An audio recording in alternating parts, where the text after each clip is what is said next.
Shalom, shalom, peuple de Dieu, c'est votre humble sœur Nounou Ngoma, en direct de la Ville Lumière à Paris. Alors, pourquoi est-ce que je suis à Paris avec mon équipe? Le ministère chrétien du combat spirituel, plus précisément le siège de Bonne-Cologne en Allemagne, je vais encore ajouter la Cité des Fidèles, organise un café chrétien. La jeunesse chrétienne combattante organise un café chrétien le 28 et le 29 décembre 2024 à Cologne en Allemagne, dont le thème sera « Jeune, réveille-toi, toi qui dors », tout tiré d'Éphésiens 5, verset 14. Alors nous sommes à Paris pour venir à la rencontre de notre invité spécial, qui n'est nul autre que Olivier Calabassi. Alors à travers cette émission, nous allons apprendre un peu à connaître notre frère, qui est Olivier Calabassi, connaître sur son parcours, et aussi nous allons un peu discuter sur le café chrétien. Restez branchés. Shalom, shalom, peuple de Dieu, c'est votre humble sœur Nounou Ngoma. Donc, nous sommes actuellement dans la Ville Lumière à Paris avec notre invité spécial, le frère Olivier Calabassi, que tout le monde connaît bien sûr, qui est quand même un artiste dans le monde gospel qu'on ne peut pas négliger. Alors j'ai le plaisir d'accueillir le frère Olivier. Bonsoir Olivier. Bonsoir, bonsoir. Comment ça va? Ça va par la grâce de Dieu. Hein? Toujours. Yeah. Alors frère Olivier Calabassi, présentez-vous s'il vous plaît auprès de nos téléspectateurs. Je me présente, je suis Olivier Calabassi, serviteur de l'Éternel d'abord, chanteur, gospel bien sûr, et voilà. Amen. Et comment se porte votre carrière musicale aujourd'hui? Comment ça va? Comment ça avance? Ma carrière se porte bien. Il y a eu un temps où c'était un petit temps mort, je peux dire. Le temps où j'avais un peu disparu quand j'étais en Afrique et quand je suis rentré. Mais sinon là, depuis mon retour, Dieu ne cesse pas de m'étonner. Donc ça enchaîne. Ah ouais, ça monte. Ça monte. À chaque temps, ça monte. Ok, voilà. D'accord, ça va. Qui est le frère Olivier Calabassi? Le frère Olivier Calabassi, je ne sais pas comment l'expliquer, un visionnaire d'abord, pour commencer. Et puis le frère Olivier Calabassi, c'est quelqu'un qui aime la réussite et qui est très exigeant envers lui-même d'abord et très exigeant envers les personnes qui travaillent avec. Olivier Calabassi, c'est quelqu'un qui projette les choses d'avance. C'est-à-dire, j'aime toujours apporter, rénover, apporter du nouveau. Et j'aime toujours à ce que les choses soient des qualités. Et voilà, c'est un peu ça. Et je suis très généreux. Je sais vivre avec les gens. Non, mais c'est bien. Voilà. Et qu'est-ce qui vous a inspiré à faire de la musique gospel? Pourquoi pas avoir choisi la musique profane? Pourquoi la musique gospel? J'ai eu ce choix-là, hein, de faire la musique professionnelle, comme on dit, la musique du monde, comme on dit. J'ai eu ce choix-là. Okay. Mais c'est moi qui ai décidé de vouloir suivre le chemin de Jésus-Christ. Pourquoi? En premier lieu, parce que je sors déjà d'une famille à 1000% chrétienne. J'ai trouvé mes grands frères, grandes sœurs déjà œuvrés dans les Seigneurs. Moi, avec mon talent, j'ai eu des propositions des grands leaders des groupes de musique profane, on peut dire ça comme ça. J'ai eu cette proposition, mais c'est le choix que j'ai fait de servir Dieu, malgré que c'est pas facile, je peux vous le dire, mais c'était un choix. Gloire à Dieu. C'était un choix. Gloire à Dieu. Et quels ont été jusqu'à présent les moments les plus marquants de votre parcours musical? Quel est vraiment un moment où vous pouvez vraiment dire que ce moment-là, c'est vraiment resté gravé? En bien ou en mal? En bien, en bien. D'abord en bien. En bien, il y en a eu beaucoup. Des grandes salles que j'ai eu à faire en étant très très jeune, les Zéniths de Paris, le Rex de Londres, les Zéniths de Nantes, des grandes salles qu'on a eu à faire, ça c'est des choses qui m'ont resté en esprit et je ne me rendais pas compte lorsque je le faisais, mais au jour d'aujourd'hui, quand je vois ces choses, je me dis mais Dieu m'a amené aussi très très loin. Amen. C'est des bons souvenirs, Et en négative, quel est le point négatif qui vous a marqué dans votre parcours musical, oui. Il y a un jour, on m'a fait descendre du podium, moi et mon groupe. Et ce point-là négatif ça m'avait quand même affecté un peu. Ok. Vous savez, lorsque Dieu appelle une personne, des fois il y a des combats. Bien sûr. Et moi, j'étais dans un grand groupe qui était connu, Prince de la Paix, Paix Amour Passage. Et Dieu m'a appelé à ce que Si Dieu ne m'avait pas appelé aujourd'hui, il n'y allait pas avoir des jeunes qui font des concerts là aujourd'hui. Donc, je devais être là pour que ça booste les autres. Et personne n'avait compris cette vision et personne n'avait compris aussi ce message. Oui. Et quand j'ai commencé mon groupe LBTL, on nous avait invité à un mariage et ce jour-là aussi, il y avait mon ancien groupe qui prestait. Et c'était dans une église d'un pasteur. Et ce pasteur-là était parmi les membres qui soutenaient mon ancien groupe.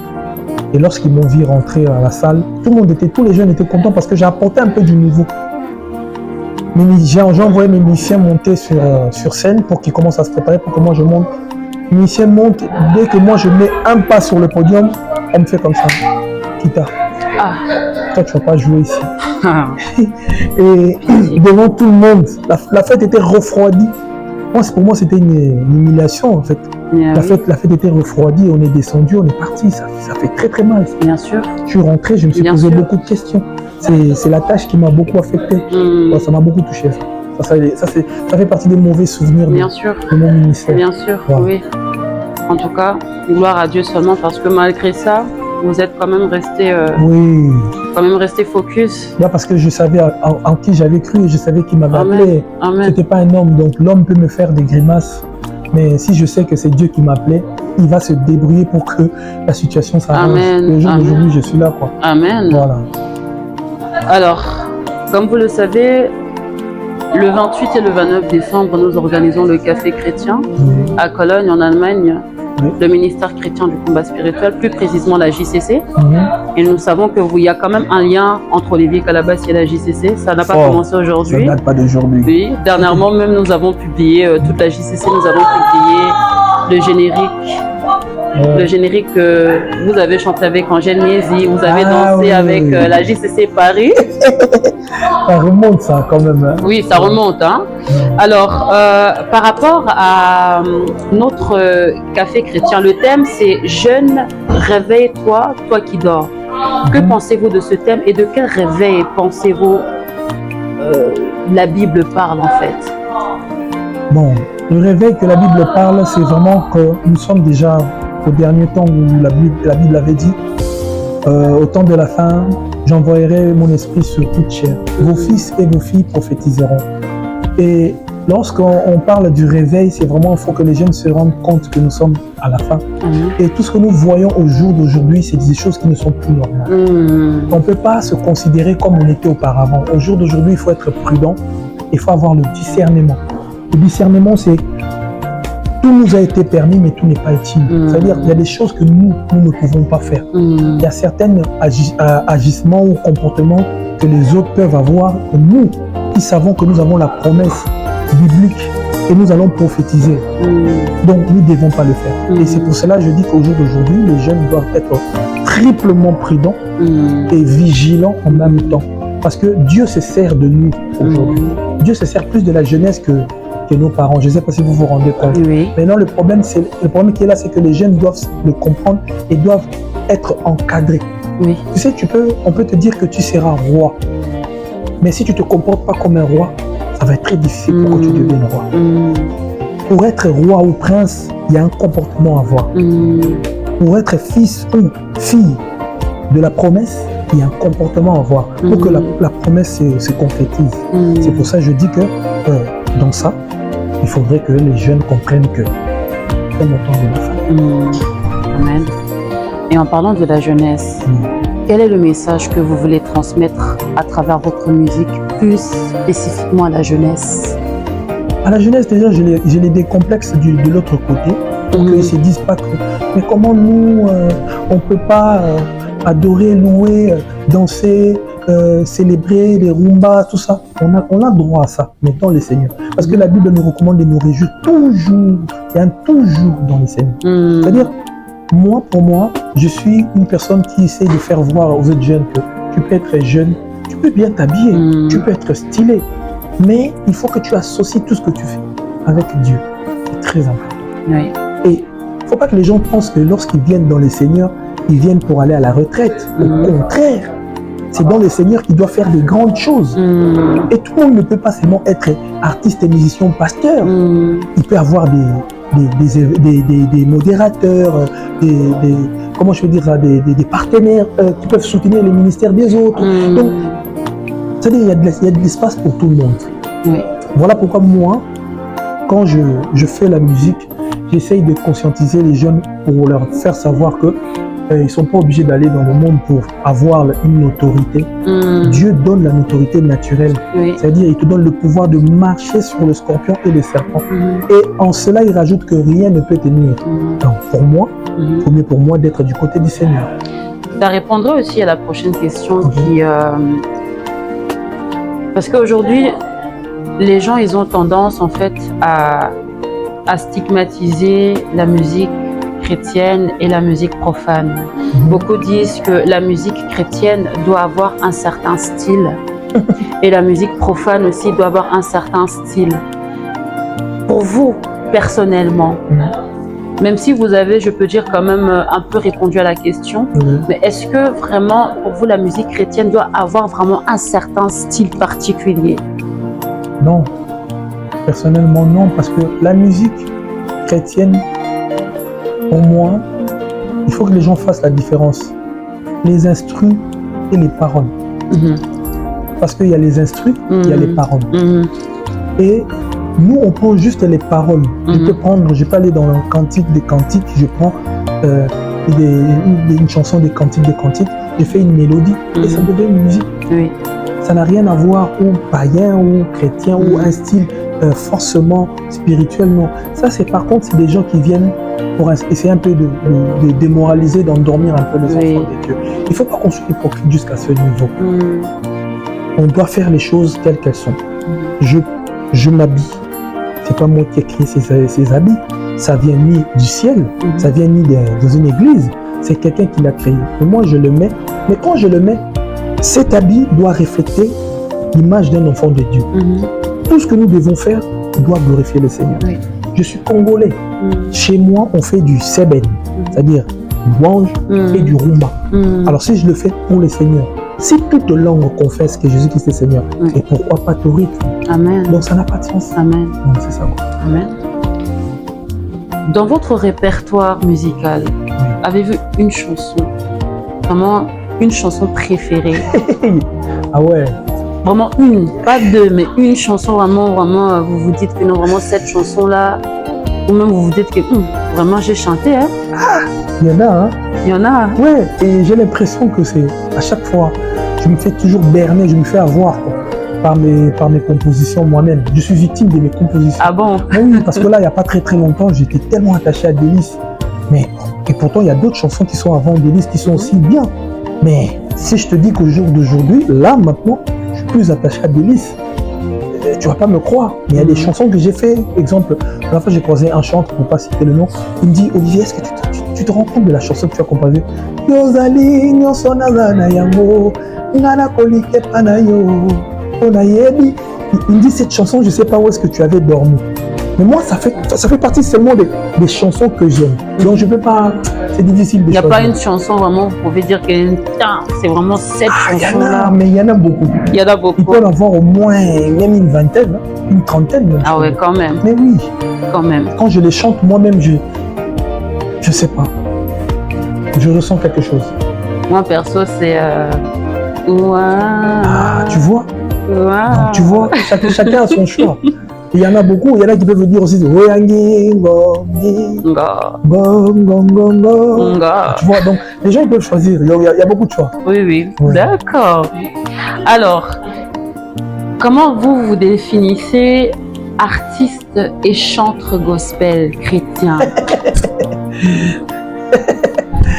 Alors, la définition entre artiste... Ce sourire veut dire beaucoup, hein? Mais ouais, parce qu'au jour d'aujourd'hui, on veut créer notre monde. On veut faire les choses qui n'existent pas. C'est-à-dire? Quand on parle de chanteur gospel, c'est déjà un artiste. Oui. C'est déjà un artiste. Il y a l'art en lui. Donc c'est déjà un artiste pour moi. Donc, je suis un artiste gospel. Simplement. Simplement. Oui. Amen. Quel est votre verset biblique préféré? Et pourquoi surtout? Vous avez vraiment un verset qui vous parle à chaque fois. Quand vous lisez ce verset, vous vous dites que non, ça c'est vraiment le verset de ma vie. Non, à chaque fois non. Sincèrement, non. Moi, pour moi, La Bible, on ne doit pas le prendre comme un journal ou un dictionnaire. La Bible, c'est le quotidien. On ne doit pas s'attacher à une chose. Justement, c'est ça la différence entre la Bible et ce que nous sommes en train de faire. La Bible, c'est quelque chose qui a été écrit, qui va nous servir toute notre vie. Oui. Donc, je ne peux pas m'attacher à une seule chose en sachant qu'il y a beaucoup de choses qui sont là pour mon bien. Donc, pour moi, tous les versets me servent. Vraiment, elles me servent tous. J'ai pas de versets perso. Bon, ça, c'est les gens, ils font ça juste pour essayer un peu de... Mais c'est pas mal non plus. Bon, c'est pas mal, mais c'est mal aussi quelque part parce que tu vas te focaliser sur quelque chose et pour toi, tu vivras que toute ta vie là, or que la Bible est vaste. Oui, d'accord. La Bible est vaste. L'exemple que je vais donner, c'est comme si chez toi, tu aimes que manger du fumbois. Or qu'il y a du pondou, il y a des matembele, c'est-à-dire il faut faire de tout pour que tu sois en bonne santé. Voilà. C'est ça. Donc c'est pareil avec la Bible aussi. Ok. Yeah. D'accord. Avez-vous des projets à venir que vous aimeriez partager avec nous? Oui, j'ai des productions l'année prochaine, des grandes productions. Des concerts aussi? Oui, des grandes, par la grâce de Dieu. Je suis en train de travailler et que Dieu m'envoie des bonnes personnes parce que j'ai vraiment envie de travailler avec des bonnes personnes. Tu sais, des fois, parfois, tu vas voir la chose de Dieu, mais il te manque des bonnes personnes à côté de toi. Et souvent, l'homme est freiné par les hommes. Oui. Ça, je peux vous le dire, sincèrement. Dieu vrai. peut donner la vision et tu as des gens qui sont là qui te tirent vers le derrière. Et ça ne te fait pas avancer. Si David n'était pas courageux, il n'allait jamais battre Goliath. Si Bartimée n'était pas courageux, Bartimée n'allait jamais retrouver la vie. Il y a des gens qui l'ont découragé. C'est vrai, on peut avoir le courage, mais on a aussi besoin des personnes qui te disent que vas-y, va avec la force que tu as, tu vas réussir. C'est très important. J'ai des projets et je prie nuit et jour pour que le Seigneur m'envoie des bonnes personnes sur mon chemin pour faire ces grands projets. J'ai un single qui va sortir là bientôt, et que les Wama. Ce single va sortir là, on va commencer avant la fin de cette année? Je voulais le sortir, non, je pense que je vais le sortir au mois de février quand même. D'accord, ok. En tout cas, que Dieu vous envoie des partenaires de destinée. Merci. Et pour finir, quel serait votre mot de la fin pour les téléspectateurs, aussi pour la JCC particulièrement, qui vous a invité? Nous avons l'honneur de vous avoir merci dans notre... pour l'invitation à la JCC de Colonne Bonne. C'est ça, c'est ça. Voilà. Oui. Non, j'aimerais d'abord dire à tous les JCC, ils doivent le savoir, ils se rendent compte. Hormis les gens de la maison, j'étais le premier artiste qui commençait à dédicacer les JCC. Et aujourd'hui, tout le monde commence à dire, bah, JCC, c'est moi qui ai commencé ça, pour les gens qui ne savent pas. Et moi, la JCC, c'est un mystère. Je l'ai toujours dit. Il y a des JCC de partout qui peuvent m'inviter et je suis toujours là pour eux. Et ils sont là aussi pour moi. J'aimerais dire à la JCC de Colonne, parce que c'est là où que je suis honoré, je peux le dire. Merci de m'avoir honoré. Merci de m'avoir considéré aussi, de m'avoir choisi, parce que vous ne pouvez aussi pas le faire. Vraiment que Dieu vous bénisse. On est ensemble et on va faire la vision ensemble pour que nous puissions faire de côté des jeunes, des chrétiens, quelque chose de grand et de waouh. C'est très important. Je vous encourage dans ce que vous êtes en train de faire. Je serai là et on va tout faire pour mettre tout entre les mains de Dieu, que Dieu se sert de nous. Amen. Pour que nous soyons un témoignage. Et dans les Seigneurs, les jeunes peuvent faire aussi des grandes choses. Amen. Et ça, c'est que le commencement. Pour les JCC, surtout des colonnes, c'est que le commencement. Attention, moi, j'ai ce don-là. À chaque fois que je dis quelque chose, la chose se réalise. Amen. Je vous dis juste une chose, que les yeux vont commencer à être braqués maintenant sur vous. Amen. De la colonne. Et mais soyez juste prêts. Amen. Soyez prêts. Amen. Et Dieu va faire des grandes choses. Amen. Yeah. Merci beaucoup, frère Olivier. Que Dieu vous bénisse. Merci d'être venu. Et merci à vous de nous avoir suivis. On se retrouve très bientôt. Que Dieu vous bénisse. Amen. Ciao. Ciao, ciao.